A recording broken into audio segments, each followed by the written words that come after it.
নজর রাখবো পরবর্তী সংবাদে। এই মুহূর্তে এমন একটি খবরে নজর রাখবো যেখানে মাত্র 4 ঘন্টায় দেশের প্রাক্তন প্রয়াত প্রধানমন্ত্রীর প্রতি শ্রদ্ধা জানিয়ে তার মূর্তি গড়েছেন একজন শিল্পী। এক্সক্লুসিভ ছবি আপনাদের সামনে তুলে ধরছি সেই প্রতিমার, এবং দেখতেই পাচ্ছেন শুধুমাত্র বিক্রি নয়, সেক্ষেত্রে এবার প্রাক্তন প্রধানমন্ত্রীর প্রতি শ্রদ্ধা জানিয়ে থিমের প্রতিমা গড়া শিল্পীর হাতে এই প্রথম পোর্ট্রেট, তাও আবার মাত্র 4 ঘন্টায়। এবং জানা গেছে সদ্য প্রয়াত ভারতের প্রাক্তন প্রধানমন্ত্রী ডক্টর মনমোহন সিং এর প্রতি শ্রদ্ধা জানাতেই শান্তিপুর শ্যামবাজার এলাকায় মৃৎশিল্পী সৌরাজ বিশ্বাস মাত্র 4 ঘন্টার মধ্যে বানিয়ে ফেললেন সম্পূর্ণ মাটির একটি পোর্ট্রেট।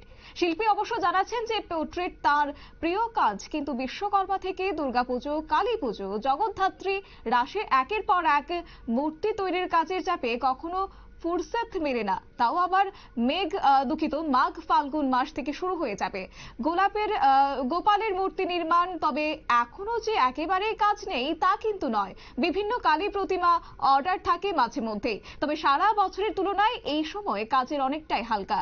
গতকাল রাতে প্রাক্তন প্রধানমন্ত্রী প্রয়াত হলেও তিনি জেনেছেন আজ সকালে, আর এরপরে মনে হয়েছে প্রধানমন্ত্রীর প্রতি শ্রদ্ধা জানাতে তার প্রতিকৃতিতে তৈরি করা উপযুক্ত সময় এটা, এবং সেই নিয়ে তিনি মূর্তি গড়েছেন। কি বলছেন শিল্পী, শুনুন। দাদা, এটা কত কত সময় লাগলো করতে? 4-5 ঘন্টা। মানে কি কবে আরম্ভ করেছিল? আজ সকাল থেকে, এই 10টা সকালে এখন জানতে পেরেছি যে দেশের প্রাক্তন প্রধানমন্ত্রী মারা গেছে। এবার সেই হিসেবে তার প্রতি শ্রদ্ধা জানানোর জন্যই আমি এই কাজটা করছি। আচ্ছা, এক্ষেত্রে প্রতিবারই কি এরকম সময় ফাঁকা থাকে আপনাদের? তারপরে আমাদের মোটামুটি রাসের পর থেকে ফাঁকাই থাকি। অবসর টাইমটা এই কাজগুলো করতে ভালো লাগে, তার মধ্যে এখন শুনেছি সকালে, এর জন্য এটা তৈরি করা। পোর্ট্রেট এর আগে কোনো কিছু করেছিলেন নাকি? ছোটখাটো করি। আচ্ছা, ঠাকুরের ক্ষেত্রে যেমন বিচুলি দেওয়া থাকে ভেতরে, এই ক্ষেত্রে তো তা থাকে না। তো এই ক্ষেত্রে কি পুরোটাই মাটি? তাহলে ওজনটাও তো যথেষ্ট বেশি। হ্যাঁ, এটা ওজন বেশি হবে। রং যখন ডাইস করে ফাইবার করা হবে তখন হালকা হয়ে যাবে জিনিসটা। রং কি হবে?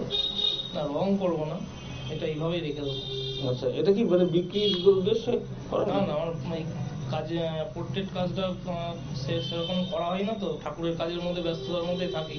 এবার সুযোগ পেয়েছি একটা করার, যার জন্যই করছি। তো সেক্ষেত্রে যদি কেউ কিনতে আসে তাহলে কি করবেন?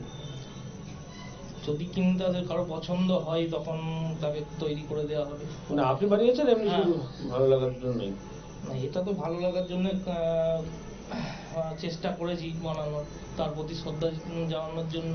নিজে কতটুকু স্যাটিসফাইড হয়েছেন যে মুখটা এসছে কিনা, সেরকম কি মনে হচ্ছে?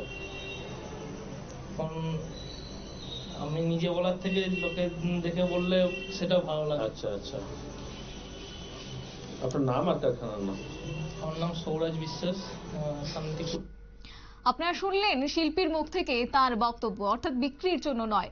এবং একই সঙ্গে বলা যায় যে দেশের প্রতি যে প্রয়াত প্রধানমন্ত্রী মনমোহন সিং এর যে কৃতিত্ব বা তার যে অবদান রয়েছে, সেটা যে দেশবাসীর মনেও গাঁথা রয়েছে, তারই যেন এক নিদর্শন মিলল শিল্পীর হাতে তৈরি সেই 12 ইঞ্চির এই পোর্ট্রেটটি। নিয়ে নিচ্ছি ছোট্ট একটি বিজ্ঞাপন বিরতি, সঙ্গে থাকুন।